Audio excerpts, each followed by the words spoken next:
Le 4 juin 1989, vu par la chaîne hongkongaise ATV, Israël a arrêté le leader du Hamas. Plus effrayant que le Covid, et si la variole pouvait devenir une arme biologique. Trompée, endettée, la gagnante du jackpot Alipay témoigne. L'administration Biden durcit le ton contre les entreprises chinoises liées au PCC, quand la propagande du parti fait rire les Chinois. Bienvenue sur Vision Times News. Le PCC a toujours prétendu que le drapeau chinois c'était le peuple, que le peuple et le parti étaient aussi indissociables que l'eau et le poisson, la chair et le sang, et son armée s'appelle l'armée du peuple. Pourtant, c'est ce même PCC qui, la nuit du 3 juin 1989, a ordonné à son armée de s'attaquer au peuple et aux étudiants sans défense. À l'occasion du 32e anniversaire du 4 juin, les internautes chinois se souviennent de ce moment historique. Selon un reportage de la chaîne de télévision ATV Hong Kong, le 4 juin 1989, au petit matin, des personnes étaient en train de construire une barricade pour bloquer l'arrivée des véhicules militaires.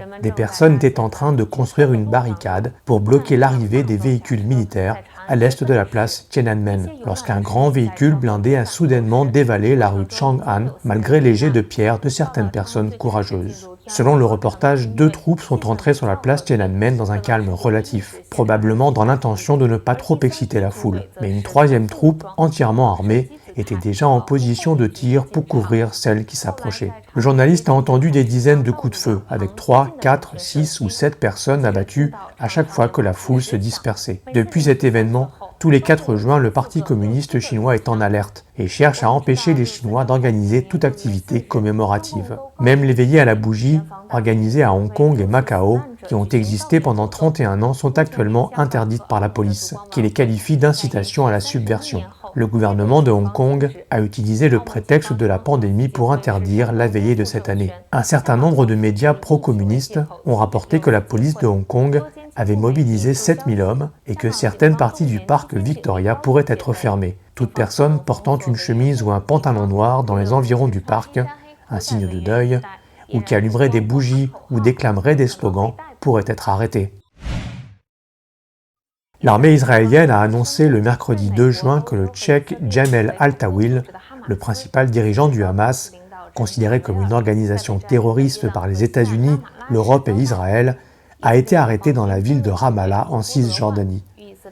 Israël a déclaré que Tawil avait récemment été impliqué dans l'organisation d'émeutes et d'incitations, et qu'il tentait de rétablir une base de terroristes islamiques à Ramallah. Le porte-parole du Hamas, Hassem Kassim, a confirmé la nouvelle et a dénoncé cette arrestation, en ajoutant que le groupe poursuivrait ses opérations dans la région. Cette arrestation intervient alors que les autorités israéliennes ont lancé ces derniers jours une vague d'actions contre les activités du Hamas en Cisjordanie, selon le Times of Israel. Un porte-parole de l'agence de sécurité israélienne a déclaré aux médias que plus de 10 membres du Hamas avaient été arrêtés le 20 mai, dont l'activiste politique Naïf Rajouf. Il n'a pas été précisé si quelqu'un avait été libéré. Shin Xiaodu avait 29 ans en 2018 lorsqu'elle remporte le jackpot Alipay d'une valeur de 100 millions de yuan, après quoi elle quitte son emploi stable et bien rémunéré et part voyager dans le monde entier. On l'appelait à l'époque la fille chanceuse de Chine. Aujourd'hui sans emploi, elle souffre de dépression.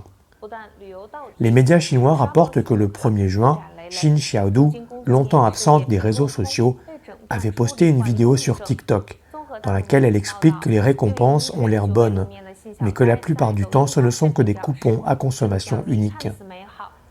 Pour pouvoir les dépenser, elle a parfois dû compléter avec son propre argent, dépensant par exemple 200 000 RMB, soit plus de 25 000 euros, pour un voyage, et allant jusqu'à épuiser ses comptes personnels.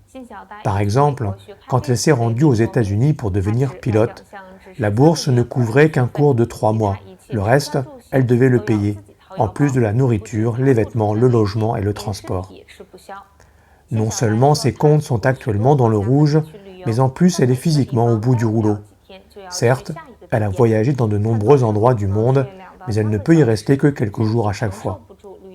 Dans la vidéo, Shin Xiaodu révèle qu'elle est toujours à la recherche d'un emploi.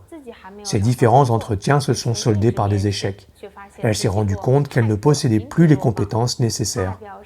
Elle espère que son expérience pourra être un exemple. Elle travaille actuellement à l'obtention de son certificat d'enseignante et espère trouver rapidement un emploi. On a beaucoup parlé ces dernières années de l'utilisation de virus à des fins militaires. Récemment, les médias étrangers ont rapporté qu'il existe un virus pire que la pneumonie de Wuhan, et que s'il devait être transformé en arme biochimique, le monde entier connaîtrait un danger plus grand encore. La variole est connue pour son taux de létalité, 30%, et pour son taux d'infection élevé. Au cours du seul XXe siècle, ce sont 500 millions de personnes qui sont mortes de la variole, soit plus que toutes les personnes tuées par les différentes guerres. La variole aurait servi d'arme biologique au XVIe siècle, lorsque les Européens ont conquis l'Amérique du Sud et ont, sans le vouloir, répandu le virus parmi la population locale. Bien que l'OMS ait déclaré que la variole avait disparu de l'environnement naturel en 1980, seuls les CDC et les laboratoires de haute sécurité des États-Unis et de Russie détiennent aujourd'hui des souches du virus. Cependant, les experts continuent d'avertir qu'avec les progrès technologiques et biologiques actuels, le virus de la variole est susceptible d'être synthétisé, produit et utilisé comme arme biologique. Les États-Unis et la Russie estiment qu'il existe une possibilité réelle que les terroristes transforment ce virus de la variole en une arme qui s'attaquerait aux nouvelles générations d'humains non vaccinés, et qu'il est essentiel que la souche soit préservée au cas où le développement d'un vaccin deviendrait nécessaire. Ainsi, la bataille contre la variole n'est pas encore terminée.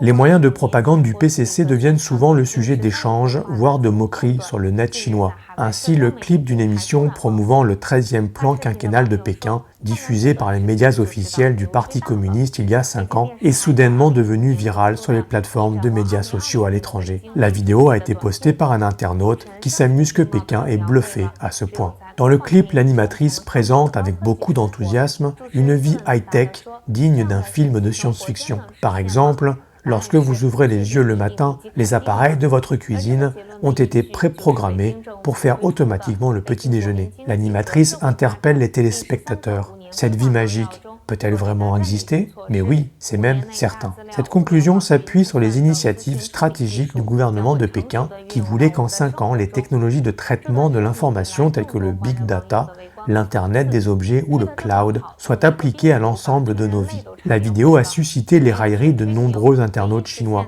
C'est le grand bluff, dit l'un, alors que la Chine a manqué de détruire toute l'humanité avec un virus. Un autre dit « ce n'est pas du bluff, car en effet la surveillance est vraiment partout, sauf, ironise-t-il, au lycée de Chengdu, au moment où le bâtiment s'est effondré ». Les États-Unis durcissent le ton contre les entreprises chinoises.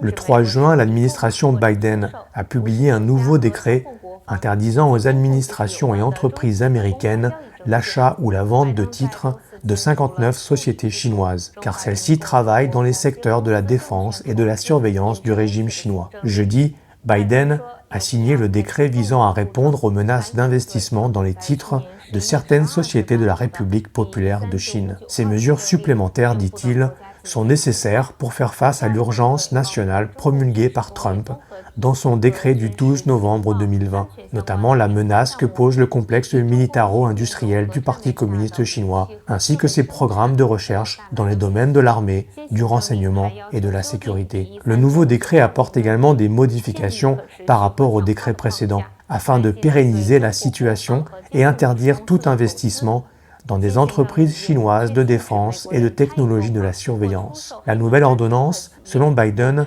les États-Unis n'hésiteront pas à bloquer les flux de capitaux américains vers les secteurs de la défense et du matériel connexe de la Chine, y compris vers les entreprises chinoises qui développent ou utilisent ou participent à l'industrie de la surveillance chinoise, dans le but d'exercer des répressions ou de commettre de graves violations des droits de l'homme. Un haut responsable de la Maison-Blanche a déclaré à Reuters que ce nouveau décret visait à rendre l'interdiction initiale de l'administration Trump plus solide sur le plan juridique et montrait également que l'administration Biden voulait s'assurer que les Américains ne financent pas le complexe militaro-industriel chinois. Biden a élargi la portée de l'interdiction précédente en y incluant les entreprises chinoises spécialisées dans les technologies de surveillance.